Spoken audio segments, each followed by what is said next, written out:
Hello students, welcome তোমাদের TV একাডেমিতে। আমি তোমাদের সৌপম স্যার। তো চলেছি তোমাদের জন্য এনএম 2024 এর লাইফ সায়েন্সের সেট নিয়ে। তো আজকে কিন্তু আমরা লাইফ সায়েন্সের সেট নাম্বার 31 নিয়ে ডিসকাস করব। তো এর আগে কিন্তু অলরেডি আমরা কিন্তু অনেকগুলো সেট ডিসকাস করে ফেলেছি। তো যারা যারা এখনো পর্যন্ত সেই সেটগুলো দেখোনি বা যারা যারা এখনো পর্যন্ত সেই ক্লাসগুলো করোনি, অবশ্যই করে কিন্তু তোমরা ক্লাসগুলো করতে থাকো, কারণ সামনে কিন্তু তোমাদের এক্সাম রয়েছে। তো অবশ্যই করে ভালো করে তোমরা প্র্যাকটিস করতে থাকো এবং বারবার করে রিভাইজ করতে থাকো। এবং ক্লাসগুলো নিয়ে যদি কোনো রকম কোনো কোয়ারি থাকে, কোনো রকম কোনো প্রবলেম থাকে, অবশ্যই করে আমাদেরকে জানাতে পারো। আমাদের হোয়াটসঅ্যাপ গ্রুপ রয়েছে, টেলিগ্রাম চ্যানেল রয়েছে এবং হোয়াটসঅ্যাপ চ্যানেল রয়েছে, সেখানে তোমরা জয়েন করতে পারো। লিঙ্কগুলো তোমাদের ডিসক্রিপশন বক্সে দেওয়া রয়েছে এবং সমস্ত রকম হেল্প কিন্তু তোমরা সেখান থেকে পেয়ে যাবে। এবং যারা যারা ক্লাসগুলো করছো, এই ক্লাসের ফ্রি পিডিএফস গুলো পাওয়ার জন্য অবশ্যই করে আমাদের যে হোয়াটসঅ্যাপ গ্রুপ রয়েছে সেখানে তোমাদেরকে জয়েন করতে হবে। সেখানে কিন্তু আমাদের সমস্ত ক্লাসগুলোর যে পিডিএফস গুলো সেখানে কিন্তু তোমাদেরকে প্রোভাইড করা হবে। তো চলো আজকে আমাদের সেটটা কি রয়েছে এবং কোয়েশ্চেন গুলো কি কি রয়েছে আমরা দেখে নেব। তো ফার্স্ট কোয়েশ্চেন কি রয়েছে দেখো, আমাদের ফার্স্ট কোয়েশ্চেন আমাদেরকে বলছে যে সালোক সংশ্লেষে হিল বিকারক কোনটি। তাহলে হিল রিএজেন্ট বা হিল বিকারক আমাদেরকে কিন্তু বলতে হবে। রাইট অ্যান্সারটা তাহলে কি হয়ে যাচ্ছে এখানে আমাদের, আমরা দেখবো অপশনগুলো কি দেওয়া রয়েছে। এনএডিপি দেওয়া রয়েছে, এনএডিপিএইচ রয়েছে, এডিপি রয়েছে এবং এটিপি রয়েছে। তাহলে রাইট অ্যান্সার কি হচ্ছে হিল রিএজেন্ট। বিজ্ঞানী হিল প্রথম এই বিক্রিয়াটা দেখেছিলেন, তো তার নাম অনুসারে কিন্তু এর নাম দেওয়া হয়েছে হিল রিএজেন্ট বা হিল বিকারক। ঠিক আছে, তাহলে রাইট অ্যান্সারটা কি হয়ে যাচ্ছে এনএডিপি। ঠিক আছে, এনএডিপি কিন্তু এখানে আমাদের রাইট অ্যান্সার হয়ে যাচ্ছে, অপশন এ হয়ে যাচ্ছে এখানে আমাদের রাইট অ্যান্সার। তাহলে হিল বিকারক হয়ে যাচ্ছে কোনটা, অপশন এ এনএডিপি হয়ে যাচ্ছে আমাদের এখানে রাইট অ্যান্সার। নেক্সট কোয়েশ্চেন আমরা চলে যাবো। নেক্সট কোয়েশ্চেন কি রয়েছে দেখো, নেক্সট কোয়েশ্চেন কি রয়েছে দেখো, সালোক সংশ্লেষের যে পার্টগুলো রয়েছে, সালোক সংশ্লেষের কিন্তু এই পার্টগুলো খুব ভালো করে আমাদেরকে পড়তে হবে এবং এর মধ্যে থেকেই কিন্তু তোমাদের কোয়েশ্চেনগুলো আসবে। যারা যারা ক্লাসগুলো করছো, এই কোয়েশ্চেনগুলো তোমরা ভালো করে কিন্তু বারবার প্র্যাকটিস করতে থাকো। যেই সেটগুলো তোমাদেরকে প্রোভাইড করা হচ্ছে ওর মধ্যে থেকে কিন্তু তোমাদের এক্সামে কোয়েশ্চেন আসবে এবং এর মধ্যে থেকে কিন্তু তোমরা কমন কোয়েশ্চেন অনেক পাবে। তো দেখো নেক্সট কোয়েশ্চেন আমাদেরকে কি বলেছে, নিম্নলিখিত কোন মৌলটি ক্লোরোফিল গঠনের জন্য প্রয়োজন। তাহলে ক্লোরোফিল গঠনের জন্য প্রয়োজন, ক্লোরোফিলে কোন কোন মৌলগুলো রয়েছে বা কোন কোন উপাদানগুলো ক্লোরোফিলকে গঠন করছে সেটা কিন্তু আমাদেরকে ভালো করে মনে রাখতে হবে। ঠিক আছে, তাহলে অপশনগুলো কি কি দেওয়া রয়েছে দেখো, বলছে calcium, magnesium, boron, zinc. Right answer কি হবে, তাহলে আমরা মনে রাখতে হবে যে ক্লোরোফিল, এই ক্লোরোফিল গঠনের জন্য কোন কোন উপাদানগুলো রয়েছে, CH O, ঠিক আছে, N আর হচ্ছে আমাদের Mg। ঠিক আছে, তাহলে দেখো এদের মধ্যে অপশনে কোনটা দেওয়া রয়েছে, আমাদেরকে মনে রাখতে হবে ক্লোরোফিলের মধ্যে কার্বন রয়েছে, হাইড্রোজেন রয়েছে, অক্সিজেন রয়েছে, নাইট্রোজেন রয়েছে এবং Mg রয়েছে। ঠিক আছে, Mg মানে আমরা দেখবো যে ম্যাগনেসিয়াম। তাহলে অপশনে কোনটা দেওয়া রয়েছে দেখো, বলছে ক্যালসিয়াম, ম্যাগনেসিয়াম, বোরন এবং জিঙ্ক। তাহলে রাইট অ্যান্সার খুব সহজেই আমাদেরকে করতে হবে কি, অপশন বি হয়ে যাচ্ছে এখানে আমাদের রাইট অ্যান্সার। CHON আর Mg এটা মনে রাখলেই কিন্তু আমরা সহজে কিন্তু মনে রাখতে পারবো যে ক্লোরোফিলের মধ্যে কোন কোন উপাদানগুলো দেওয়া রয়েছে, তাহলে কিন্তু আর আমাদেরকে কোনো রকম কোনো সমস্যার মধ্যে পড়তে হবে না। ঠিক আছে, এইটা মনে রাখতে হবে CHON MG। ঠিক আছে, ওকে, কন এমজি মনে রাখলেই হবে, কন এমজি মনে রাখলেই কিন্তু আমরা সহজে মনে রাখতে পারবো। তাহলে এই ম্যাগনেসিয়াম হচ্ছে কিন্তু ক্লোরোফিলের একদম সেন্ট্রাল অ্যাটম। ঠিক আছে, ক্লোরোফিলের মধ্যে একদম ক্লোরোফিলের কেন্দ্রে অবস্থান করছে কিন্তু এই, আমরা বলবো যে এমজি। ঠিক আছে, ক্লোরোফিলের একদম কেন্দ্রে অবস্থান করছে এমজি। নেক্সট কোয়েশ্চেন কি রয়েছে দেখো, নেক্সট কোয়েশ্চেন আমরা চলে যাব। আচ্ছা, বলছে দেখো সালোক সংশ্লেষে CO2 সংবন্ধনে সাহায্য করে উৎসেচকটি হলো। সালোক সংশ্লেষে CO2 সংবন্ধনে সাহায্য করে উৎসেচক। তাহলে আমরা জানি সালোক সংশ্লেষের উপাদানগুলো কি কি। সালোক সংশ্লেষে প্রথমত আমাদের কিন্তু CO2 প্রয়োজন হচ্ছে এবং তার সঙ্গে সঙ্গে কিন্তু সানলাইট, সানলাইট কিন্তু আমাদের খুবই প্রয়োজন। তাহলে এখানে দেখবো যে CO2 কে সংবন্ধন করছে, তাহলে CO2 সংবন্ধনে সাহায্য করে উৎসেচক কি হবে, বলছে দেখো RUBP কার্বক্সিলেজ, অনলি কার্বক্সিলেজ নাকি ডিহাইড্রোজেনেজ। তো রাইট অ্যান্সার কি হবে, আমরা জানি এখানে রাইট অ্যান্সারটা কি হয়ে যাচ্ছে RUBP কার্বক্সিলেজ। ঠিক আছে, এই হয়ে যাচ্ছে কিন্তু আমাদের CO2 সংবন্ধন বা হচ্ছে কার্বন ডাইঅক্সাইড সংবন্ধনে সাহায্য করছে। ঠিক আছে, কার্বন ডাইঅক্সাইড সংবন্ধনে সাহায্য করছে, option B RUBP carboxylase. Next question আমরা চলে আসছি, কোয়েশ্চেন নাম্বার 4। কোয়েশ্চেন নাম্বার 4 কি বলছে দেখো, বলছে সালোক সংশ্লেষের অন্ধকার বিক্রিয়া সম্পন্ন হয়। সালোক সংশ্লেষের অন্ধকার বিক্রিয়া কোথায় সম্পন্ন হচ্ছে, অন্ধকার বিক্রিয়া বা আমরা বলবো যে আলোক নিরপেক্ষ বিক্রিয়া। ঠিক আছে, অন্ধকার বিক্রিয়া বা আমরা বলবো যে আলোক নিরপেক্ষ বিক্রিয়া। তাহলে অপশনগুলো কি কি রয়েছে দেখো, গ্রানাতে, স্ট্রোমায়, উভয় নাকি কোনোটাই নয়। তাহলে অন্ধকার বিক্রিয়া বলেছে বা আলোক নিরপেক্ষ দশা বলেছে। আমি তোমাদেরকে মনে রাখতে বলেছিলাম যে সালোক সংশ্লেষের দশাগুলোকে সহজে মনে রাখার জন্য কোথায় আলোক দশা কোথায় সম্পন্ন হচ্ছে বা আলোক নিরপেক্ষ দশা কোথায় সম্পন্ন হচ্ছে, এগুলো মনে রাখার জন্য সবসময় মনে রাখতে বলেছিলাম তোমরা কিন্তু আগ্রা মনে রাখবে, আগ্রা সহজেই মনে থাকে, আমাদের তাজমহলের জন্য বিখ্যাত, ঠিক আছে, আগ্রাতে তাজমহল রয়েছে, তাজমহলের জন্য বিখ্যাত হচ্ছে আগ্রা। তাহলে দেখো এইটা মনে রাখলে কিন্তু সহজেই তোমরা মনে রাখতে পারবে। দেখো আগ্রা কথাটার অর্থ হচ্ছে কি, আলোক দশা গ্রানায় হচ্ছে, ঠিক আছে, আলোক দশা কোথায় সম্পন্ন হচ্ছে, গ্রানাতে। তাহলে অন্য একটা মনে রাখলে অন্যটা আমাদেরকে এমনিতেই মনে থেকে যাচ্ছে, ঠিক আছে, একটা যদি আমরা মনে রাখতে পারি তাহলে অন্যটা কিন্তু এমনিতেই আমাদের মনে থেকে যাবে। তাহলে দেখো আগ্রা মানে হচ্ছে আলোক দশা গ্রানাতে হচ্ছে, তাহলে আলোক নিরপেক্ষ দশা কোথায় হবে, আলোক নিরপেক্ষ দশা হচ্ছে স্ট্রোমাতে, ঠিক আছে, আলোক নিরপেক্ষ দশা হচ্ছে স্ট্রোমাতে। আর গ্রানাতে হচ্ছে কি তাহলে বললাম, আলোক দশা, ঠিক আছে, আলোক দশা সম্পন্ন হচ্ছে গ্রানাতে এবং আলোক নিরপেক্ষ দশা সম্পন্ন হচ্ছে কিন্তু স্ট্রোমাতে। এই গ্রানা বা স্ট্রোমা কোথায় রয়েছে, আমরা জানি যে ক্লোরোপ্লাস্ট, ঠিক আছে, ক্লোরোপ্লাস্টের মধ্যে গ্রানা এবং স্ট্রোমা রয়েছে। ক্লোরোপ্লাস্টের যে ধাত্র সেটাকে আমরা বলছি স্ট্রোমা, এবং ক্লোরোপ্লাস্টের মধ্যেই রয়েছে গ্রানা, ঠিক আছে। এই গ্রানা কতগুলো থাইলাকয়েড দিয়ে তৈরি হচ্ছে, আমরা দেখেছি এরকম স্ট্রাকচার, ঠিক আছে, এরকম কিছু কিছু কয়েনের মতো রয়েছে, কয়েনগুলো কিন্তু পরপর এরকম ভাবে থেকে কিন্তু থাইলাকয়েড তৈরি করছে। তাহলে এগুলোকে আমরা বলছি গ্রানা, ঠিক আছে। এই গ্রানাতেই কিন্তু কি হচ্ছে না, আমরা দেখবো যে আলোক দশাটা কিন্তু সম্পন্ন হচ্ছে, ঠিক আছে। চলো নেক্সট কোয়েশ্চেন আমরা চলে আসছি। কোয়েশ্চেন নাম্বার 5 কি বলছে দেখো, শ্বসন প্রক্রিয়ায়, আচ্ছা এটা কিন্তু শ্বসন প্রক্রিয়া হবে, ঠিক আছে, শ্বসন প্রক্রিয়ায় মোট উৎপন্ন এটিপির পরিমাণ, শ্বসন প্রক্রিয়ায় মোট উৎপন্ন এটিপির পরিমাণ।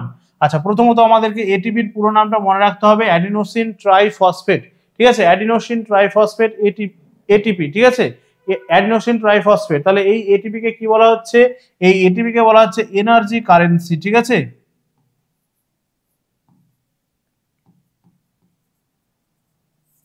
ঠিক আছে, এটিপি কে বলা হচ্ছে এনার্জি কারেন্সি, ঠিক আছে। আচ্ছা তাহলে এই এটিপি তে শ্বসন প্রক্রিয়ায় কতগুলো এটিপি তৈরি হচ্ছে, তাহলে তার সংখ্যাটা কি হবে, অপশনগুলো কি কি দেওয়া রয়েছে দেখো, 2 অণু, 34 অণু, 50 অণু নাকি 38 অণু। তাহলে রাইট অ্যান্সার কি হয়ে যাচ্ছে এখানে, রাইট অ্যান্সার হয়ে যাচ্ছে আমাদের অপশন ডি হয়ে যাচ্ছে এখানে আমাদের রাইট অ্যান্সার।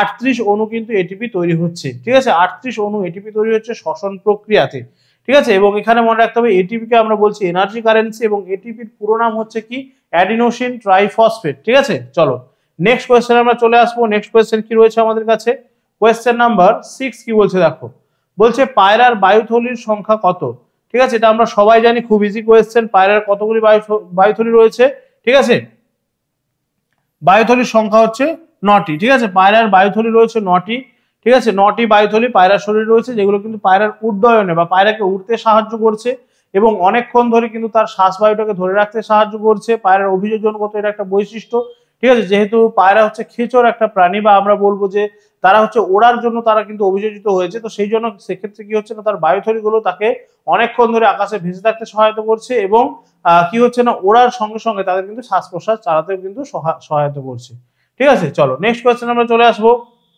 কোয়েশ্চেন নাম্বার 7 কি বলেছে দেখো, বলছে শ্বসনে প্রধান শ্বসন বস্তু কোনটি, তাহলে শ্বসন প্রক্রিয়াতে প্রধান শ্বসন বস্তু কোনটি হচ্ছে, অপশন কি দেওয়া রয়েছে দেখো, বলছে জৈব অ্যাসিড, অ্যামাইনো অ্যাসিড, গ্লুকোজ নাকি ফ্যাটি অ্যাসিড। রাইট অ্যান্সার কি হবে, প্রধান শ্বসন বস্তু কি, ঠিক আছে, প্রধান শ্বসন বস্তু হয়ে যাচ্ছে আমাদের গ্লুকোজ, ঠিক আছে, গ্লুকোজটাই কিন্তু শ্বসনের প্রধান শ্বসন বস্তু হচ্ছে গ্লুকোজ, ঠিক আছে। এবার শ্বসনের যে প্রক্রিয়াগুলো মনে রাখতে হবে, গ্লাইকোলাইসিস, ক্রেবস চক্র, এই যে প্রক্রিয়াগুলো কোথায় হচ্ছে এবং কিভাবে হচ্ছে সেগুলো কিন্তু আমাদেরকে মনে রাখতে হবে, ঠিক আছে।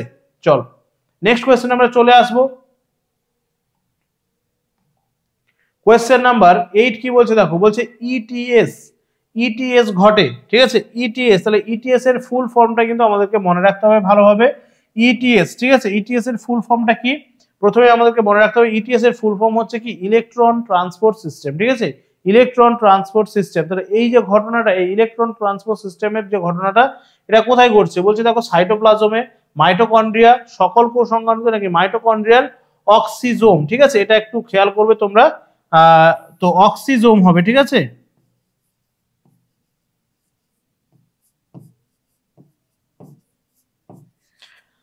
ওকে, মাইটোকন্ড্রিয়ার অক্সিজোমে, তাহলে রাইট অ্যান্সার কি হবে, ইটিএস কোথায় ঘটছে, ইটিএস ঘটছে মাইটোকন্ড্রিয়ার অক্সিজোমে, ঠিক আছে, মাইটোকন্ড্রিয়ার অক্সিজোম বা অপশন ডি তে হয়ে যাচ্ছে রাইট অ্যান্সার। এখানে আমরা যদি দেখি যে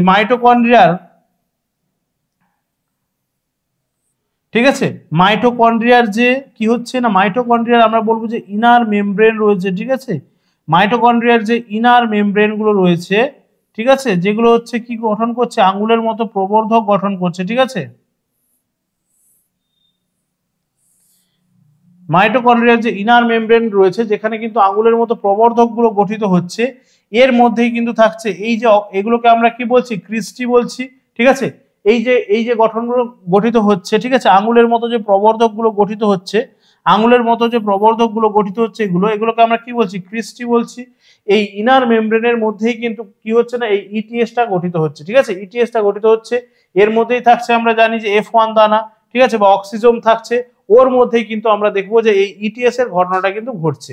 এবং মনে রাখতে হবে এই মাইটোকন্ড্রিয়াকে আমরা কি বলছি, powerhouse of cell. Powerhouse of cell, powerhouse of cell কেন বলছি, কারণ এই মাইটোকন্ড্রিয়ার মধ্যে কিন্তু কি হচ্ছে না, এটিপি সংশ্লেষিত হচ্ছে, ঠিক আছে। এক্ষুনি আমরা বললাম যে এটিপি হচ্ছে এনার্জি কারেন্সি, এটিপি হচ্ছে এনার্জি কারেন্সি। তাহলে এই এটিপি কোথায় কোথায় সংশ্লেষিত হচ্ছে, আমরা বলবো যে মাইটোকন্ড্রিয়ার মধ্যে। তো সেই জন্যই কিন্তু একে বলা হচ্ছে পাওয়ার হাউস অফ সেল, ঠিক আছে। ওকে, এরপরে আমাদেরকে মনে রাখতে হবে এই মাইটোকন্ড্রিয়ার মধ্যেই কিন্তু ক্রেবস চক্র, ঠিক আছে, ক্রেবস সাইকেল বা ক্রেবস চক্র কিন্তু এই মাইটোকন্ড্রিয়ার মধ্যেই কিন্তু ক্রেবস চক্র সম্পন্ন হচ্ছে। ক্রেবস চক্র সম্পন্ন হচ্ছে মাইটোকন্ড্রিয়ার মধ্যে, ঠিক আছে। মাইটোকন্ড্রিয়ার যে ধাত্র বা ম্যাট্রিক্স রয়েছে, তারপরে মাইটোকন্ড্রিয়ার যে ইনার মেমব্রেনের মধ্যে এই পোরশনটাতে কি রয়েছে, ম্যাট্রিক্স রয়েছে বা ধাত্র রয়েছে। এই ম্যাট্রিক্স বা ধাত্রের মধ্যেই কিন্তু কি হচ্ছে না, ম্যাট্রিক্স বা ধাত্রের মধ্যে আমরা বলবো যে ক্রেবস চক্র সম্পন্ন হচ্ছে, ঠিক আছে। ম্যাট্রিক্স বা ধাত্রের মধ্যেই কিন্তু ক্রেবস চক্রটা সম্পন্ন হচ্ছে। তাহলে মাইটোকন্ড্রিয়া কিন্তু খুবই একটা ইম্পর্টেন্ট সেল অর্গানেল। মাইটোকন্ড্রিয়ার কিন্তু খুব ভালোভাবে আমাদেরকে মনে রাখতে হবে মাইটোকন্ড্রিয়া কি কি কাজ করছে, এবং মাইটোকন্ড্রিয়ার গঠনটা আমাদেরকে মাথায় রাখতে হবে। মাইটোকন্ড্রিয়ার গঠনের কি গঠন বৈশিষ্ট্য রয়েছে সেটা কিন্তু আমাদেরকে খুব ভালোভাবে মনে রাখতে হবে। চলো নেক্সট কোয়েশ্চেন আমরা চলে আসছি। তাহলে এখানে আমাদের রাইট অ্যান্সারটা হয়ে যাচ্ছে অপশন, আচ্ছা এখানে আমাদের রাইট অ্যান্সারটা কিন্তু হয়ে যাচ্ছে অপশন ডি, ঠিক আছে। অপশন ডি হয়ে যাচ্ছে এখানে আমাদের রাইট অ্যান্সার। চলো নেক্সট কোয়েশ্চেন আমরা চলে যাব। নেক্সট কোয়েশ্চেন কি রয়েছে আমাদের কাছে, কোয়েশ্চেন নাম্বার 9 কি বলছে দেখো, এক অণু এটিপি থেকে যে শক্তি নির্গত হয় তার পরিমাণ। তাহলে এক অণু এটিপি থেকে কত পরিমাণ শক্তি নির্গত হচ্ছে, অপশনস গুলো দেখবো আমরা। বলছে 7 kilo calorie, 7.3 kilo calorie, 7 calorie নাকি 7.3 ক্যালোরি। তো রাইট অ্যান্সার কি হবে, রাইট অ্যান্সার হয়ে যাচ্ছে আমাদের 7.3, ঠিক আছে। অপশন বি হয়ে যাচ্ছে এখানে আমাদের right answer 7 point, option B হয়ে যাচ্ছে right answer 7.3 kilocalorie. Next, আচ্ছা মানব দেহের মাইটোকন্ড্রিয়া বিহীন একটি কোষ হলো, এমন একটা কোষের নাম লিখতে হবে যেখানে কিন্তু মাইটোকন্ড্রিয়া থাকছে না, ঠিক আছে। মাইটোকন্ড্রিয়া বিহীন কোষ, তাহলে অপশনগুলো দেখে নেবো আমরা। কি বলেছে, পেশি কোষ রয়েছে, ডিম্বাণু কোষ রয়েছে, শুক্রাণু কোষ রয়েছে, আর বলেছে কি মানুষের লোহিত রক্ত কোষ, তার মানে হচ্ছে আরবিসি, যেটাকে আমরা বলছি রেড ব্লাড কর্পাসেল, ঠিক আছে, আরবিসি। তাহলে রাইট অ্যান্সার কি হয়ে যাচ্ছে এখানে দেখো, মাইটোকন্ড্রিয়া বিহীন একটা কোষ বলেছে। তাহলে রাইট অ্যান্সার কিন্তু এখানে আমাদের হয়ে যাচ্ছে অপশন ডি, ঠিক আছে। মানে আরবিসির মধ্যে কিন্তু কি থাকছে না, মাইটোকন্ড্রিয়া থাকছে না, ঠিক আছে। তাহলে আরবিসি হচ্ছে এমন একটা কোষ যার মধ্যে কিন্তু মাইটোকন্ড্রিয়া থাকছে না। আরেকটা জিনিস মনে রাখতে হবে তোমাদেরকে, এই আরবিসি কিন্তু নিউক্লিয়াস বিহীন কোষ, ঠিক আছে। আরবিসি আবার হচ্ছে মনে রাখতে হবে যে নিউক্লিয়াস বিহীন,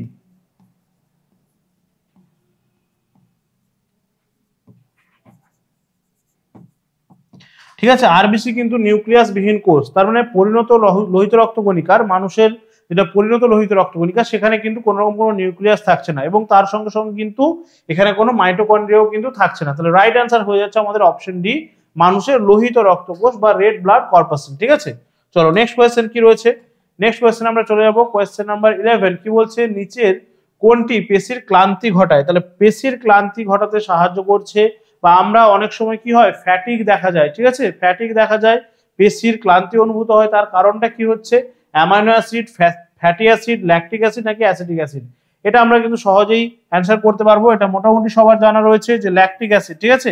এই ল্যাকটিক অ্যাসিড কিন্তু পেশির ক্লান্তিতে মানে পেশির ক্লান্তি ঘটানোর জন্য দায়ী হচ্ছে কে, পেশির ক্লান্তি ঘটানোর জন্য দায়ী হচ্ছে ল্যাকটিক অ্যাসিড, ঠিক আছে। ল্যাকটিক অ্যাসিড যখন পেশির মধ্যে ডিপোজিট হতে থাকে তখন কিন্তু ফ্যাটিক দেখা দেয়, এবং তার ফলে কিন্তু আমাদের পেশির ক্লান্তি হয়, এবং আমরা কিন্তু কাজ করতে সেক্ষেত্রে আমাদের কষ্ট লাগে, বা আমরা কিন্তু কাজ সেভাবে ঠিকঠাক করে করতে পারি না, ঠিক আছে। চলো নেক্সট কোয়েশ্চেন আমরা চলে যাব। কোয়েশ্চেন নাম্বার 12 কি বলছে দেখো, বলছে কোন প্রাণীর শ্বাসরঞ্জক হিমোসায়ানিন। কোন প্রাণীর শ্বাসরঞ্জক হিমোসায়ানিন। তাহলে হিমোসায়ানিন প্রথমত মনে রাখতে হবে যেটা হচ্ছে শ্বাসরঞ্জক, এখানে কি রয়েছে, এখানে রয়েছে মনে রাখতে হবে কপার, ঠিক আছে, বা তামা। যেমন আমাদের হচ্ছে মানুষের ক্ষেত্রে শ্বাসরঞ্জকের নাম কি, হিমোগ্লোবিন, ঠিক আছে, মানুষের ক্ষেত্রে শ্বাসরঞ্জকের নাম হচ্ছে হিমোগ্লোবিন। তাহলে হিমোগ্লোবিনের মধ্যে কি রয়েছে, হিমোগ্লোবিনের মধ্যে মনে রাখতে হবে হিমোগ্লোবিনের মধ্যে রয়েছে লোহা, ঠিক আছে, Fe বা লোহা, ঠিক আছে, লোহা রয়েছে কোথায়, হিমোগ্লোবিনের মধ্যে। একই রকম ভাবে এই হিমোসায়ানিনের মধ্যে রয়েছে কপার বা আমরা বলবো যে তামা, ঠিক আছে। সেই জন্য হিমোগ্লোবিনটা কিন্তু আমরা দেখবো যে লাল বর্ণের হচ্ছে এবং হিমোসায়ানিনের বর্ণটা কিন্তু হচ্ছে একটু ফ্যাকাশে, ঠিক আছে, হিমোসায়ানিনের বর্ণটা একটু ফ্যাকাশে হচ্ছে বা একটু নীলচে ধরনের কিন্তু এর বর্ণটা হচ্ছে, ঠিক আছে। তাহলে চলো দেখে নেওয়া যাক তাহলে হিমোসায়ানিন কাদের মধ্যে থাকছে, ঠিক আছে, হিমোসায়ানিন কাদের মধ্যে থাকছে। অপশন দিয়েছি দেখো আরশোলা, কেঁচো, ব্যাং, চিংড়ি। তাহলে রাইট অ্যান্সার কি হয়ে যাচ্ছে, হিমোসায়ানিন হচ্ছে কি আমরা দেখবো যে চিংড়ির মধ্যে রয়েছে, ঠিক আছে, বা আর্থ্রোপোডা মনে রাখলেই হবে, ঠিক আছে, আর্থ্রোপোডাদের মধ্যে কিন্তু দেখবো যে আমরা হিমোসায়ানিন থাকতে পারে, ঠিক আছে। চলো তাহলে হিমোসায়ানিন মনে রাখতে হবে একটা শ্বাসরঞ্জক। এখানে হিমোসায়ানিনের মধ্যে কি রয়েছে, কপার বা তামা রয়েছে এবং এখানে কিন্তু দেখবো যে চিংড়ির মধ্যে আমরা হিমোসায়ানিনকে পাচ্ছি, ঠিক আছে। চলো নেক্সট কোয়েশ্চেনে চলে আসছি আমরা। Question number 13। কোয়েশ্চেন নাম্বার 13 কি বলেছে, কোন অঙ্গকে অ্যাডামস অ্যাপেল বলা হয়। কোন অঙ্গকে অ্যাডামস অ্যাপেল বলা হয়।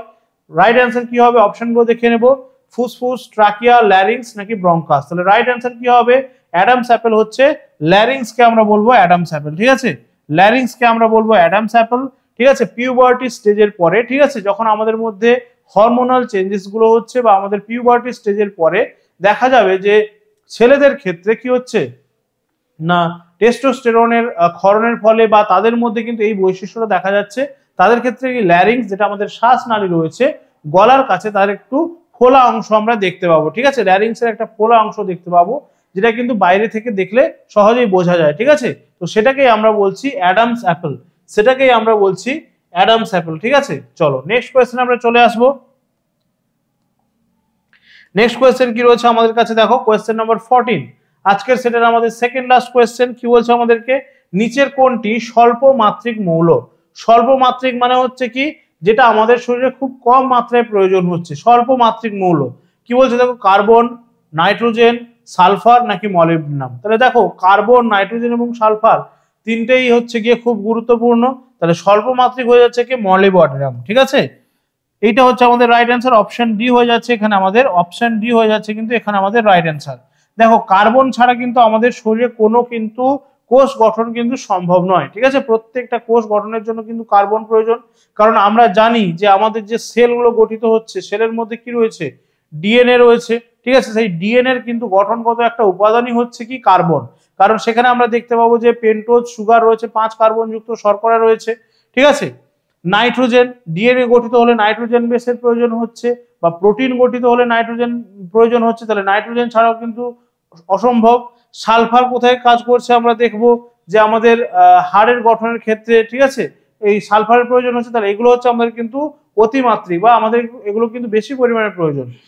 সেই তুলনায় মলিবডেনাম কিন্তু খুব কম পরিমাণে প্রয়োজন, সেই জন্য এটা হচ্ছে স্বল্পমাত্রিক মৌল। চলো আজকের সেটের আমাদের আজকে লাস্ট কোয়েশ্চেন কি রয়েছে দেখো, সেটের আজকে লাস্ট কোয়েশ্চেন। আচ্ছা বলছে দেখো, নিম্নলিখিত কোন মৌলটির অভাবে